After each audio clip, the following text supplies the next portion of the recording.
রুমের দরজা লক।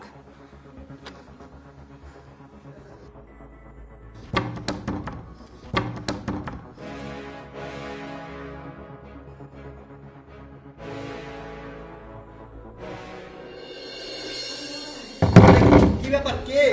আরে দরজা কে দিলে রে?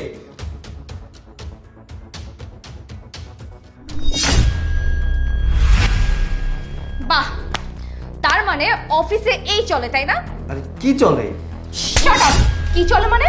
এই মেয়েটাকে তোমার রুমের মধ্যে এই মেয়েটাকে দরজা লক করা কেন ছিল আমাকে বলো। তুমি ভদ্রভাবে কথা বলো, ও আমার পিএস। আরে দরজা তো লক করা ছিল না, দরজা খোলাই ছিল। হঠাৎ করে দেখলাম দরজাটা লক হয়ে গেল, আর আমি তখন দরজাটা খোলার চেষ্টা করলাম, তারপর দেখলাম তুমি ঢুকলে। এখন আমি তো জানি না দরজা লক হলো কিভাবে। কিচ্ছু বুঝতে পারতেছো না, তাই না? আমি সব বুঝাই বলতেছি। তুমি যে অফিসে আমার আড়ালে কি করো সবকিছু কিন্তু আমার কানে আসে, আমি কিন্তু সব দেখি। তুমি সবকিছু জানো মানে? কি জানো তুমি? আমি কি করি অফিসে? তুমি কি করো না করো সব কিন্তু আমার কানে আসে, আমি কিন্তু সব দেখি, সব জানি। ম্যাডাম দেখুন, আপনার কোথাও একটা ভুল হচ্ছে। আপনি সঠিকটা না জেনে উল্টোপাল্টা ভাবে আমাদের সন্দেহ করছে। Shut up! তুমি আমাদের মাঝখানে কথা বলছো কেন? আমি এখানে কথা বলছি কারণ এখানে আমার নামটাও জড়িয়েছে। একদম চুপ। আমি কিভাবে এত শিওর হচ্ছি ওয়েট দেখাচ্ছি। দেখো এটা কি? আরে আরে এই ভিডিও তোমাকে কে পাঠিয়েছে? কে পাঠিয়েছে সেটা তো শোনার দরকার নাই তোমার, তাই না? ফ্যাক্ট ইজ ভিডিওটা কি সত্যি নাকি মিথ্যা। দেখো আমি তোমাকে একটা কথা বলি, অনেক সময় আমরা যেটা দেখি সেটা হয় না, যেটা হয় সেটা আমরা দেখি না। হয়তো তুমি যেটা দেখেছো সেটা হয়নি, যেটা হয়েছে তুমি সেটা দেখোনি। আচ্ছা, তোমাকে এই ভিডিওটা করে আমার অফিসের কে পাঠিয়েছে একটু আমাকে বলো। কে পাঠিয়েছে তাই না? মিজান, মিজান। হোয়াট? কি? মিরাজ, এগুলো কি? তুমি আমার ওয়াইফের মোবাইলে এই ভিডিও কাটিং পাঠিয়েছো? তুমি অফিসে যেসব নোংরামি অকর্ম কুকর্ম করো সবকিছু ওই আমাকে জানায়, আর ওকে এই জন্য আমি এই অফিসে রেখেছি। আমি অফিসে আকাম কুকাম করি? হ্যাঁ, এই কবে দেখেছো আমাকে আকাম কুকাম করতে? ও আচ্ছা আচ্ছা, তার মানে হচ্ছে তোমার রেফারে ও এখানে চাকরি করছে, তুমি ওকে এখানে অ্যাপয়েন্ট করেছো আমাকে নজরদারি করার জন্য।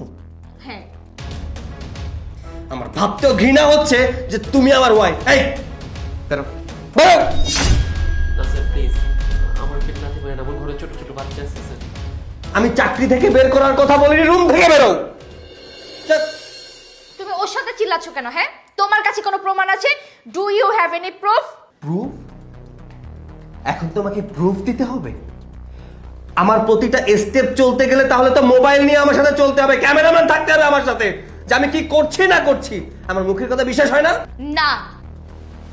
ওকে, প্রমাণ দিচ্ছি। ওই দেখো সিসি ক্যামেরা, সিসি ক্যামেরা সবকিছু রেকর্ড হয়ে গেছে। গত কয়েক ঘন্টা ধরে আমি এখানে কি করেছি, কি রাসলীলা করেছি, সমস্ত কিছু এখানে আছে। দেখতে চাও? Show me. Just wait. আমার মাথা নষ্ট করে ছেড়ে দিয়েছে। দেখো, ভালো করে দেখো।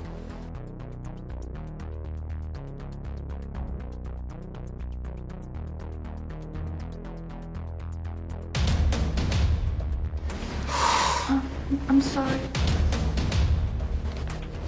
এখন সরি বলছো কেন? এখন কেন সরি বলছো? আমার মাথা খেয়ে সরি কেন বলছো? এই মেয়েটার সম্মানহানি করে কেন সরি বলছো? কি করেছি আমি? হ্যাঁ, এমন কি করেছি? একটু পরে প্রেজেন্টেশন, ওর ড্রেস আপ ঠিক ছিল না, তাই ওকে বললাম ওখানে কি লেগে আছে। এভাবে তো ঘাড় ঘুরে দেখতে পারবে না, তাই পেছন ঘুরে আমি তো ছেড়ে দিয়েছি। এমন কি করেছি আমি? সরি, তুমি প্লিজ আমাকে মাফ করে দাও। আমি আর কখনো তোমাকে সন্দেহ করব না, কখনো না। এই মেয়েটার কাছে ক্ষমা চাও, একটা সম্মান আছে না? হ্যাঁ, তুমি এসে ওকে অপমান করছো, ওর সম্মানহানি করেছো, ক্ষমা চাও তুমি ওর কাছে। আপা আই এম সরি, প্লিজ তুমি কিছু মনে করো না। ম্যাম ইটস ওকে, প্লিজ আপনি এভাবে মাপ চাইবেন না। আসলে ভুল তো মানুষ মাত্রই করে, মানুষ হয়ে জন্মগ্রহণ করেছে আর ভুল করব না? কিন্তু আমরা না ম্যাম পুরুষ মানুষের উপর একটু বেশি অত্যাচার করি। কারণ একজন ছেলে মানুষ যখন জন্মগ্রহণ করে তারপর থেকেই ফ্যামিলির বোঝা তার ঘাড়ের উপর বইতে হয়। অনেক অল্প বয়স থেকে সে অনেক স্ট্রাগল করতে থাকে, তার মাথায় অনেক প্রেশার থাকে। এই যেমন ধরেন আমি তো বিবাহিতা, আমার হাজবেন্ড আছে, ওকে আমি যথেষ্ট সাপোর্ট করি। ও ও কিন্তু সারা দিন রাত পরিশ্রম করে।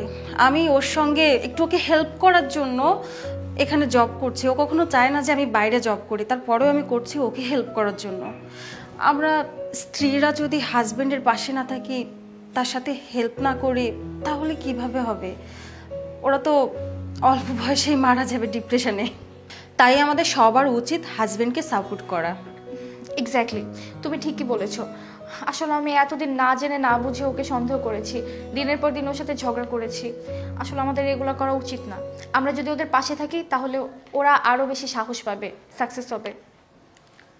শোনো, পুরুষ মানুষ অফিসে আসে কাজ করার জন্য, যতটুকু সময় এখানে কাটায় তার থেকে কম সময় বাসায় কাটায়।